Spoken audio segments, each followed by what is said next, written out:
তখন নীরব একদিন আমাকে অফার করলো যে এই তুমি কি মুভি করবা। তো আই থট যে ও এক অ্যাক্টর আমার সাথে মজা নিচ্ছে, তাই আমি বললাম সিনেমা, আচ্ছা হিরোকে। তখন এরা বলছে কেন আমাকে পছন্দ হয় না। হ্যাঁ, তখন আমি বললাম যে না না এরকম না, আসলে বাসা থেকে দিবে কিনা আমি জানি না।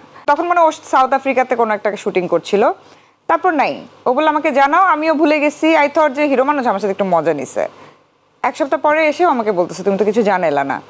আমি তো আল্লাহ বিষয়টা তো সিরিয়াস। তো তখন আসলে আমি বললাম যে আচ্ছা দাঁড়াও তাহলে আমি বাসায় কথা বলি।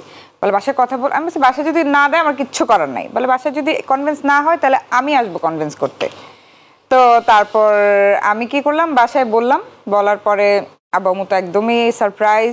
এমনি আব্বু প্রডিউসিং এর সাথে রিলেটেড ছিল, আব্বু কিছু কন্টেন্ট প্রডিউস করেছিল, তখন আমরা ছোট করেছিল।